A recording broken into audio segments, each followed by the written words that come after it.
We are learning Mishnah Sotah, Perek Hey, Chapter 5, Mishnah Vayz, Mishnah 2. Okay, so we need an introduction here. First of all, the next few Mishnayos have nothing to do with Sotah. It's just that our chapter began in yesterday's Mishnah with Rabbi Akiva's, a certain derivation that Rabbi Akiva made from the Torah regarding Sotah. And that took place on a very specific day when he did that. That was the day that Rabbi Elazar ben Azariah was appointed Nasi. Now, Nasi, which we translate as prince or sometimes now president, okay? Nasi was the title of the leader of the great Sanhedrin in Jerusalem, and after destruction of the temple, the Academy of Yavna. The Nasi was the head of the highest academy of the Jewish people.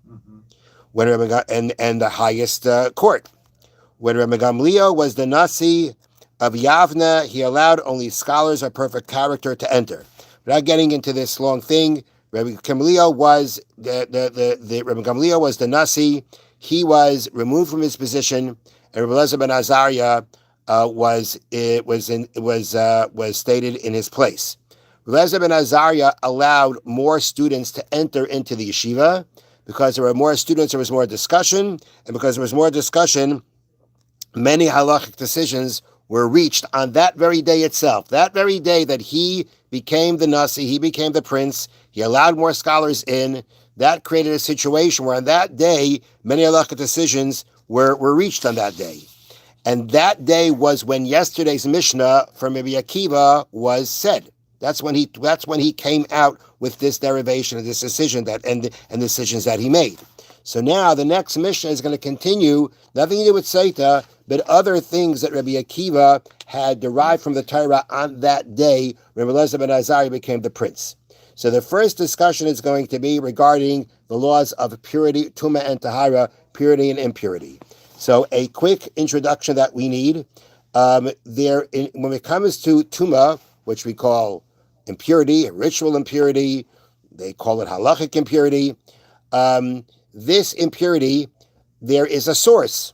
The Torah gives different sources for the impurity, such as a sheretz. A sheretz is a type of, as they describe it, a type of slithering animal that creeps slow. There are 8 of them. If they die, they are a source of impurity. So the source of impurity is called an avatuma, the father. Now, the avatuma has the ability to transmit Tuma, impurity, to something else that touches it or comes into contact with it. Mm-hmm. The thing that receives its impurity from the primary source, from the father, from the Av, it's called a Rishon. It's called first degree. Okay, meaning they're the first of the ones that have received the purity from the Avatuma. Now, an Avatuma has the ability, the original source has the ability to pass Tuma onto a person, utensil, food, or beverage. Once it becomes a rishon, once it becomes a first degree, at that point it weakens, because once it's transmitted, it weakens.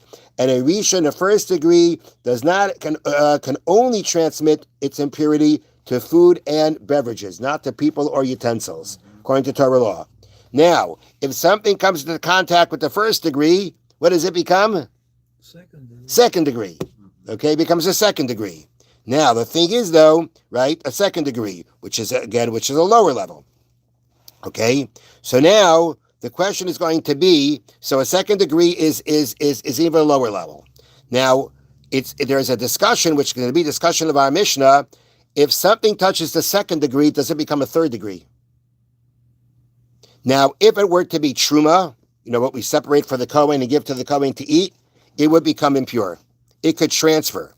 The question is, can it transfer to another non-sacred food, regular food? When we talk about that the food becomes a rishon, it's regular food, but it becomes impure. What purposes? It could transmit its impurity to other things. There are people who only want to eat their food that's pure. Okay, so therefore, it's important to know, is there impurity here? So we know that the rishon, a regular food can become a rishon l'tuma, can become a first degree. A regular food can become a sheni, but a sheni when it comes to question, a sheni can transfer its impurity to something that's sacred, like truma, or like to something from, or like to meat from a sacrifice. But the question is, can the sheni make another regular food into a shlishi, into a third degree? For the purposes of, is it impure? Does it impure? Would it make something else impure, like truma? Something that is non-sacred, it wouldn't, but could it make truma impure? If a person is, if you're a type of person that only wants to eat their food, regular food that's pure, so it makes a difference in that sense. When truma becomes impure, the Kohen may not eat it. When regular food becomes impure, there's no prohibition. The Torah never says you're not allowed to eat it. But there were people who were strict only to eat food that was pure. So that's all the halakha ramifications of this. Okay, so with that introduction, here we go. Boy, Mishna Beis, Parakeh, chapter 5, Mishna Beis, Mishna 2. Boy, Bayayim, Darash Rabbi Akiva. On that day, which day? On the day that Rabbi Elazar ben Azariah became the Nasi, the prince of the Jewish people. Darash Rabbi Akiva taught the following. The Torah says, V'chol kli cheres, any earthenware vessel, asher yipo mehem el toichai, that any one of these 8 dead shrutzim, dead slithering animals, falls inside of it, anything inside of it will become impure. What are we talking about here? We're talking about an earthenware vessel that a dead sheretz fell into it. The halacha is, the law is that any other source, in any other kind of thing other than an earthenware vessel will only become impure typically through contact with a source of impurity. An earthenware vessel can become impure just because the source of tuma entered its airspace, even if it didn't touch. Some or another, the dead sheretz was on a string, right? And you let it inside, you put it inside the airspace of the earthenware vessel, but it never touched anything, the earthenware vessel becomes impure. If anything is inside that earthenware vessel, after the sheretz enters it, it will become impure. And that's even so whether that thing in the vessel is touching the vessel, it's suspended in the vessel, it's going to become impure. All right? That's the law of the Torah. Now, the issue is the fact, as the Mishnah continues, Einoi oimer tamei. It does not say that what's inside is impure. Ella yitma, it will be impure. And the fact that it shows to say yitma will be impure, we know in the Torah there's no punctuation. And therefore, you could read it, instead of reading it as yitma, it will become pure, you could read it as yitamei, it shall make something else impure. Now, l'tamei acherim, to make others impure. So let's now make a calculation here. The sheretz that came inside the earthenware vessel was the avatuma. It was a primary source. The vessel that became impure from it became what? A rishon, a first degree. Let's say the loaf of bread inside this earthenware vessel, right? The earthenware vessel becomes a sheni, becomes a second degree. Now, the Rabbi Akiva said, if the Torah would have said about that loaf of bread inside tamei, it is impure, okay, that means it's impure. That doesn't mean it can necessarily make something else impure, which would mean that would be that a shlishi, that you wouldn't have such a thing as a shlishi, at least in regular food. But now that the Torah decided to use the word yitma, it will become tamei, which it didn't need to do. That means the Torah is trying to tell us, as Rabbi Akiva, that take those letters that spell yitma, change the reading of it, which we can because the Torah doesn't have punctuation, and not punctuation. It doesn't have punctuation. It doesn't have vowelization. It doesn't have any of the things that tell you have to. It doesn't specifically say how to read it. So therefore, that teaches us that the word can be read as yitamei. Yitamei. It shall make something else impure, which means it can make others impure. Therefore, limit al kikar sheni, this teaches us about the loaf that is a secondary tuma, shemetames hashlishi, that it can make something else into a shlishi. That was Rabbi Akiva's point. Rabbi Akiva's point was that this bread inside the stove that became a sheni, the Torah is teaching us by using the word yitma that actually it can make something else impure. That means that you can have such a thing as a shlishi, as a third degree tuma in regular food. That was Rabbi Akiva's point. Rabbi Yishna. Now, the next part of the Mishnah is actually going to address, because Rabbi Kiva's statement, it addresses the following. Amar Rabbi Yeshua, the sage Rabbi Yeshua said, Miyagala afar me'einecha Rabbi Yochanan ben Zakkai. Who will remove the dust from your eyes, Rabbi Yochanan ben Zakkai? Interesting wording. Who's going to remove the dust from your eyes, Rabbi Yochanan ben Zakkai? Shayisa Omer, because you used to say Rabbi Yochanan ben Zakkai was not alive anymore. And when he meant who is going to remove the dust from your eyes, it was a way of saying that, at this point now, if your eyes, or you would have, if you would have been alive, you'd be able to now see the following. Shayisa Omer, because he used to say, Asidar achar l'taher kikar shlishi. In the future, there will be a generation that will purify a kikar shlishi, a loaf of bread that's a third degree. Shein lo mikra b'nat Torah shutame, because it doesn't have a source in the Torah that's impure. Meaning Rabbi Yochanan ben Zakkai was saying that when dealing with the issue of somebody becoming a third degree tumah, there is no source in the Torah for it.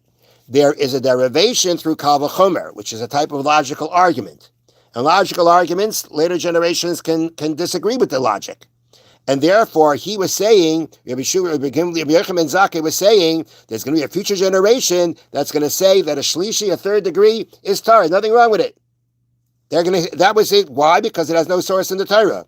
So said Rabbi Yeshua,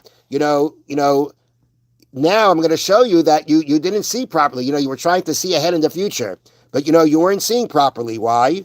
Akiva talmidcha, Akiva, referring to Rabbi Akiva, your student, maybe like mikra Torah shu tameh. He has a source in the Torah that it's tameh, that it's impure, a third degree. Shenemar, as it states, whatever is inside of the earthenware vessel, earthenware oven, will become tameh. What we just said before. We start off Rabbi Akiva saying that from this verse, he teaches that something can become a third degree. Rabbi Yochanan ben Zakkai, years before, he had said there's going to be a generation that's going to go ahead and say a shlishi, a third degree, is no problem. It's no problem eating it. But look, Rabbi Akiva, who actually, he calls Rabbi Akiva your student. Actually, Rabbi Akiva wasn't the student of Rabbi Yochanan ben Zakkai. He was actually a student of Rabbi Yochanan ben Zakkai's student. He wasn't directly a student of Rabbi Yochanan ben Zakkai. But still, we call him your student. And the point is that if Rabbi Akiva now had a source in the Torah to say that a third degree is going to be pure, then there's no problem. Rabbi Yochanan ben Zakkai was afraid a third degree will become, at some point, will become permissible because there's no source in the Torah. Look, Rabbi Akiva found a source. Rabbi Akiva found a source, you have nothing to worry about. Now, what's very interesting that's pointed out is that when Rabbi Yeshua said that there's going to be a generation that's going to purify a third degree, he was actually only talking about truma. Rabbi Yochanan ben Zakkai himself only held that the only thing that will become a third degree is truma. However, he said, but there's no source in the Torah for it. If there's no source in the Torah for it, then there's going to be a future generation that's going to say nothing wrong with it. But so Rabbi Yeshua's whole point was, but if Rabbi Akiva has a source that even non-truma, even something that's not truma, regular food can become a third degree. If he has a source even for that, you have nothing to worry about when it comes to truma. So it's an interesting. Rabbi Yeshua was saying that again, Rabbi Yochanan ben Zakkai was not alive anymore, but he was trying to say, so to speak, he was speaking to him in the sense of saying, you have these worries, but a later generation, Rabbi Akiva, who was your student, he had a source, a kind of a source that would have allayed any of your fears. Have a wonderful day. Thank you, Rabbi.